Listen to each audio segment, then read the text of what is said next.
Seja bem-vindo à segunda aula da série Milagres, Jejum e Batalha Espiritual. O objetivo desse curso é ajudar você a entender melhor as questões que envolvem a igreja contemporânea e, principalmente, ajudar você a pensar biblicamente.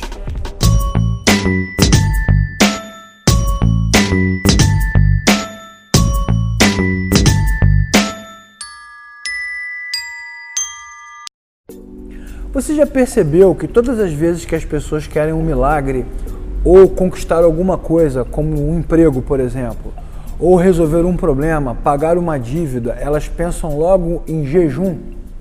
Parece que na cabeça das pessoas, no senso comum, o jejum é uma ferramenta que abre portas no mundo sobrenatural. E na cabeça de algumas pessoas, o jejum não apenas abre portas, mas ele obriga Deus a responder às orações. Porque o Criador sente compaixão. Ele olha para as pessoas e diz assim: nossa, como os meus servos estão se esforçando. Eu olho aqui de cima e vejo os meus servos sofrendo, passando fome, não bebendo água, desesperados, clamando com grande intensidade. Será que o jejum tem esse poder mesmo? Esse curso é para ajudar você a pensar sobre esse assunto, mas pensar biblicamente. Falando sobre jejum, vamos responder algumas perguntas e tentar entender como ele funcionava nas Escrituras. Por que os hebreus jejuavam? Quando nós jejuamos, a primeira coisa que nós temos que fazer é procurar na Bíblia, que é a base da nossa fé. A Bíblia é o fundamento da nossa fé. Então temos que procurar na Bíblia argumentos que nos ajudem a entender o porquê. Vou aproveitar esse momento para te dizer uma coisa muito importante. Nunca faça nada sem entender primeiro por que você faz. Você tem inteligência. Foi o Criador que nos fez. Ele nos deu a capacidade de pensar. Eu aproveito, inclusive, esse momento para te indicar um livro do John Stott, Crer é Também Pensar. Livro ótimo, fininho, simples, mas que vai ajudar você a entender a importância do pensamento. Se você puder, adquira o livro e leia. Nunca faça nada sem primeiro entender por que você faz. Então vamos responder. Por que os hebreus jejuavam? Os hebreus jejuavam como um sinal de tristeza e lamentação. Guerras, perdas, morte, era um momento de desalento, de profunda consternação. Não há mais o que fazer, não há mais como resolver o problema, então eles jejuam. Eles também jejuavam como uma prova, uma evidência de humildade, para mostrar ao Criador de que eles eram apenas homens e dependiam completamente da graça de Deus. O jejum também acontecia como uma demonstração de arrependimento. Os hebreus jejuavam depois que se arrependiam de ter feito alguma coisa errada, que pudesse ter ofendido o Criador. Então era uma demonstração de arrependimento e o desejo de voltar atrás. Os hebreus também jejuavam quando clamavam a Deus no momento da adversidade. Esse é o ponto que eu quero destacar. Jejum na hora da adversidade. Olha que coisa bacana. Enquanto no nosso tempo as pessoas jejuam para conseguir coisas, nas Escrituras, os servos e servas de Deus jejuavam porque não estavam conseguindo, pelo contrário, estavam num momento de grande dificuldade. Davi jejuou porque o seu filho estava doente. Os hebreus jejuavam na Pérsia porque havia um decreto para que todos eles fossem mortos. Houve também jejum em Nínive porque Jonas proclamou a destruição da cidade. O jejum é um ato de desespero, ou melhor, o jejum é o último recurso. Ninguém jejua porque quer ficar rico, quer conseguir um emprego, um casamento, ou resolver alguma coisa pessoal. O jejum vem porque não há mais o que fazer E então a criatura clama ao Criador, que é o único capaz de resolver aquele dilema. É um sinal de limitação, é um sinal de humildade e é um sinal de que agora a criatura está completamente nas mãos do Criador. Você entendeu por que os hebreus jejuavam? Tá bom, agora vamos entender por que os fariseus jejuavam no Novo Testamento. Esse contraponto é importante. Por que os fariseus jejuavam? Os fariseus jejuavam porque eles tinham falsa piedade. Na verdade, era só para aparecer mesmo. Eles não queriam manifestar nenhum tipo de humildade, nem pedir socorro na hora da adversidade. Eles só queriam demonstrar que se relacionavam bem com o Criador. Mentira, tudo falso. Eles também demonstravam falsa tristeza, só para o povo achar que eles tinham um coração quebrantado, mas era mentira, eram arrogantes. Eles também jejuavam como uma forma de se justificar publicamente, para que as pessoas pudessem olhar de longe e dizer, olha só como eles jejuam, mas eles não ligavam para aquilo. Mas o principal motivo é que eles jejuavam para mostrar para todo mundo que viviam em santidade. E isso aí é muito falso, muito falso. Olha só, presta atenção nesses pontos.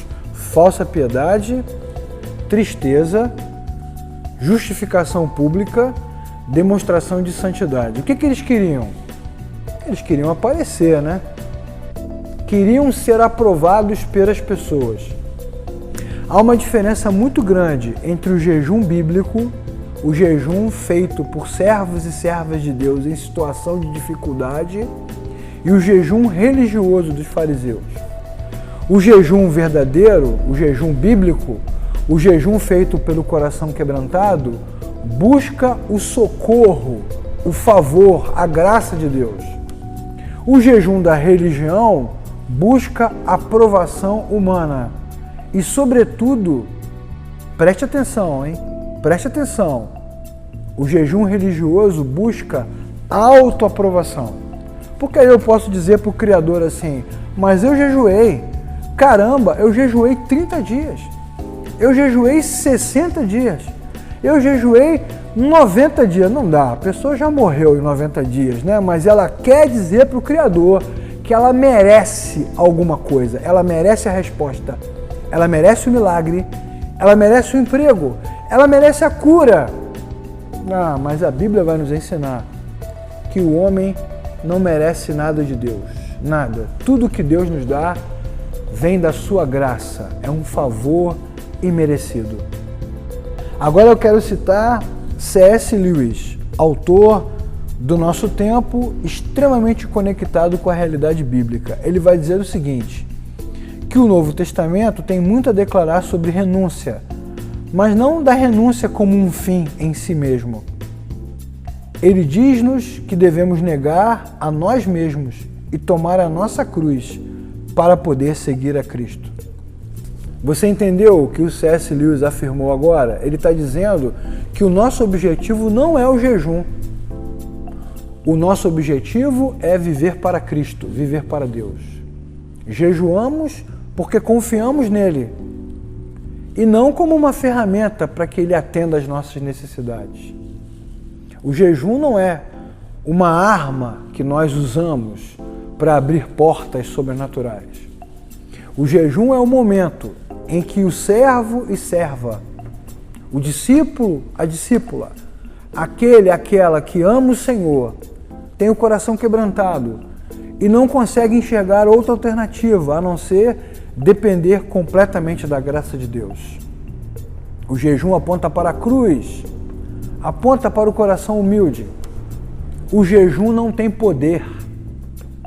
O jejum não tem poder. Quem tem poder é Jesus. Jesus tem poder. Ah, Leclerc, então você está dizendo que a gente não deve jejuar? Não, não é isso que eu estou dizendo. O que eu estou dizendo é o seguinte: se você está passando por um momento difícil na sua vida, você ama o Senhor, nasceu de novo, crê nas Escrituras e não tem outra alternativa a não ser depender de Deus, talvez o jejum seja uma ótima alternativa para aquietar o coração e esperar até que o Senhor traga uma resposta. Mas nunca, jamais devemos usar o jejum como uma ferramenta para colocar o Criador contra a parede. Porque Deus não fica contra a parede. Deus não nos serve.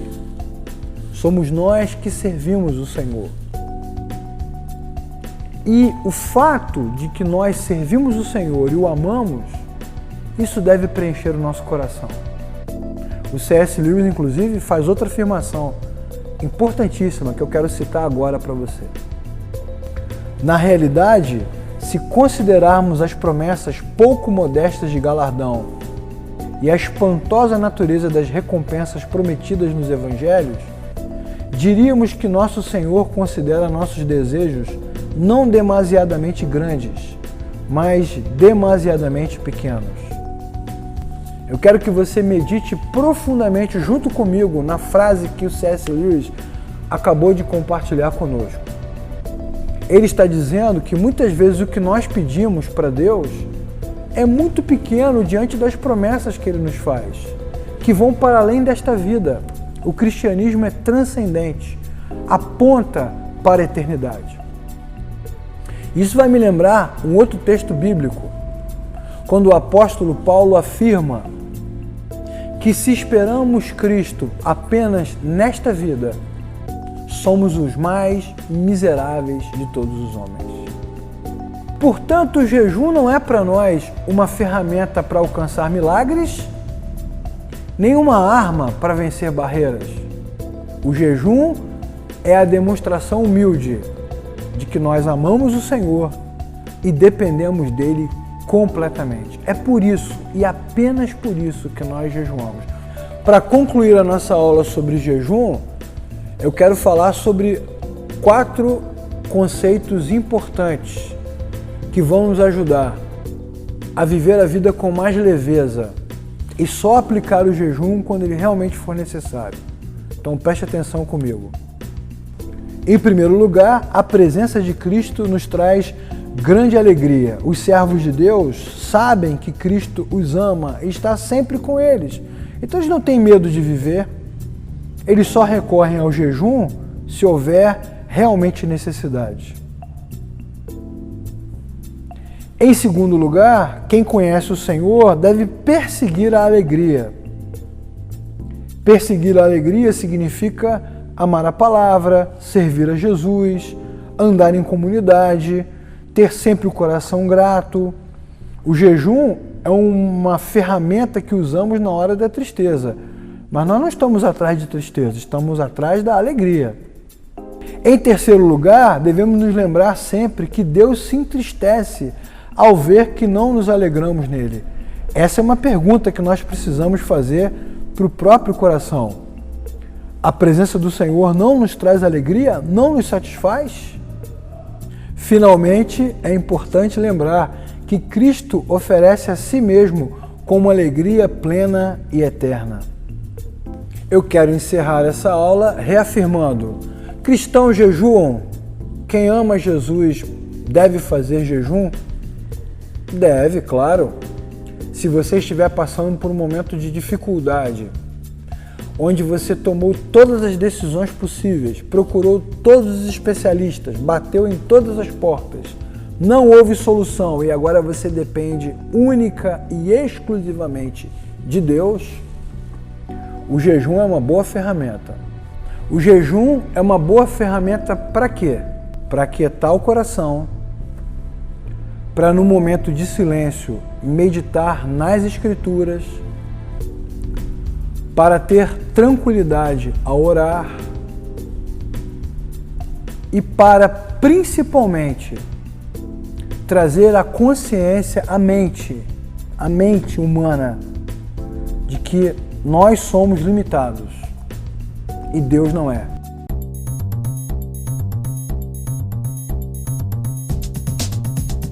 Já falamos sobre milagres, já falamos sobre jejum. Na próxima aula vamos falar sobre coisas malignas. É aula sinistra, hein? Essa aula vai mexer com a sua cabeça. Eu espero você. Até lá.